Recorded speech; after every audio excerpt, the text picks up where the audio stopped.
listeners, welcome to Beyond the Bubble. I'm Madeline, one of your hosts. This week is Suicide Prevention Week. We'll be having lessons on Tuesdays and Thursdays. Hi, my name is Amanda Pedrosa, school counselor. And I'm Kat Witter, our district wellness coordinator. As a review, in our first advisory, we talked about stress and depression. Then in our second lesson, we identified possible warning signs for someone who could be at risk for suicide.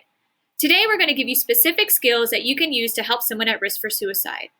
First, I want to highlight some things that are not helpful to say when someone is at risk of suicide. We've all said dumb or hurtful stuff because we were scared and embarrassed, or because we didn't know the right thing to say.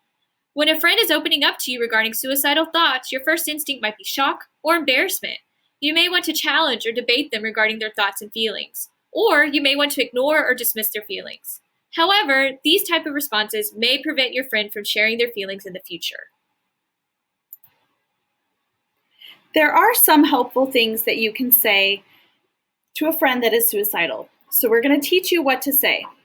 All you need to do is remember these 3 strategies. Show you care, ask the question, get help. So let's talk about these in more detail. Don't wait to see if your friend will start to feel better later. The only way to really know if someone is suicidal is to ask directly. If a friend says that he's suicidal, then stay with him and get help. Even if you're being sworn to secrecy, or you feel like you're betraying your friend if you tell, you should still get help. So what does that look like? You should stay with them in person or on the phone, but also tell an adult immediately what's going on. The adult should help figure out the next steps. If you're texting back and forth, try to call your friend. If there's no answer or you're no longer able to connect with your friend at any point, call 911 immediately. Here's a clip from Seize the Awkward.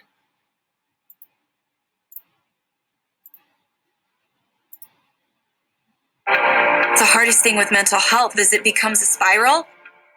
And sometimes all you literally need is a little catalyst to help you to stop. When I'm in pain or when I'm suffering, I have a really hard time reaching out and asking for help. I know it's so hard to talk about mental health, but when you don't talk about it, you feel more isolated, you feel more alone. If you feel something in your gut, if you feel something's wrong, you should, talk to them about that. Sometimes starting a conversation with someone about their mental health can seem awkward, but your support can make a huge difference. And I think that that's hopeful in those really dark times. You might not know what to say, but there are a lot of things you can say to open things up. I know you're going through some stuff, and I want you to know I'm here. I deal with the same issues as well. Maybe it's me, but I was wondering if you're all right. Learn more about how to start the conversation at seizetheawkward.org.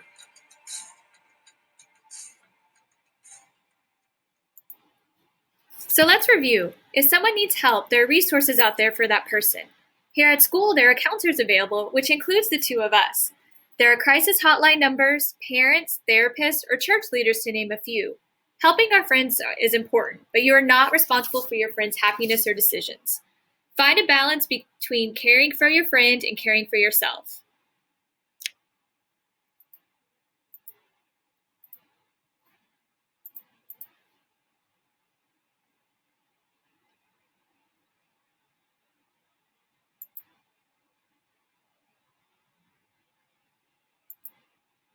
Take a few minutes to discuss the following questions.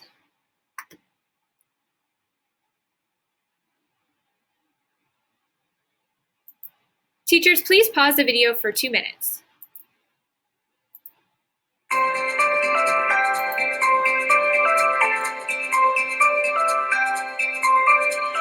I think that sometimes we can coast, especially in the age of social media, where we don't have to talk to our friends to know what they're up to, and we assume how they're feeling. But when we go that extra mile, when we take that extra step to look them in the eye and say, how are you doing? Or tell me about X, Y, and Z, often we're just so happy to be seen that it opens up a dialogue pretty organically. All you can do is help. I think it's always better to just do it than to hold back, because, the whole bystander effect happens where someone thinks, oh, but someone else will ask and someone else will give help to that person, or someone else must have already noticed by now. But if everyone thought that, then no one would actually reach out, and that person may not get the help that they need.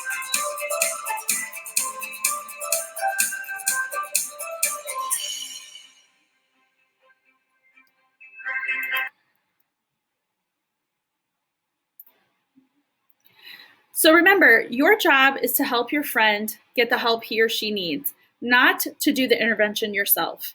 It's our job as counselors to find resources for the person who needs them. Today, we had a chance to look at how you can intervene by using very specific skills to help someone who might be at risk for suicide. Next, we're going to talk about what might get in the way of intervening and identify some resources. Thanks so much for your attention today.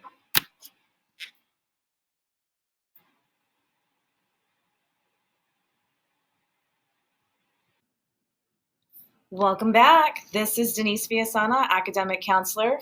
And I'm Kim Dayak, Academic Counselor.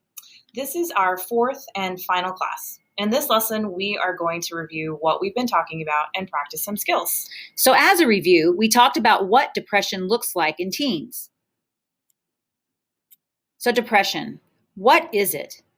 It's feelings of sadness, hopelessness, and despair that won't go away, and it affects your schoolwork and/or relationships. So what are some signs to look for? Feelings of sadness, hopelessness, like nothing feels like it's going to get better, anger, irritability, being violent, loss of energy, feeling fatigued or sluggish, reckless behavior, making bad choices, substance abuse. We also talked about common warning signs to look for that might signal when someone is having thoughts of suicide. Possibly also they've had past attempts. If they're talking a lot about suicide, if they become moody or more irritated than usual, if a person starts looking withdrawn, or their behaviors seem very impulsive. Some other warning signs to be aware of in regards to signals and thoughts of suicide is drug use, giving away important things, things of emotional value or sentiment, feeling like you are trapped, feelings of hopeless and that there's no way out.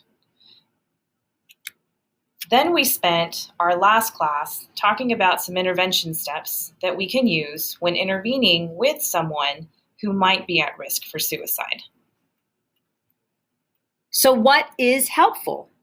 As a reminder, you can always show that you care by listening carefully. Ask the question, are you thinking about suicide? And make sure that you ask it in a direct and caring way. Always remember, get help, and most importantly, do not leave them alone.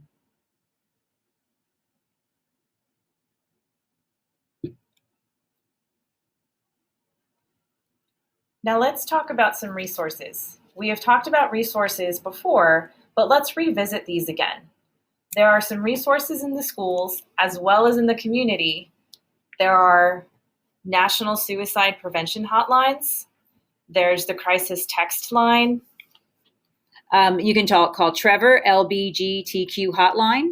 Another great resource, seizetheawkward.org. That has great resources on how to talk to friends you're concerned about. Guys, I can't tell you how important this is and how many times that we have called and texted these numbers ourselves with parents and students. So remember, you can call these numbers for yourself or for a friend. And this information will remain confidential. You don't have to give your name. Thank you for your attention this week to this very important topic. Don't forget, your counselors, your circle of support, we are here for you.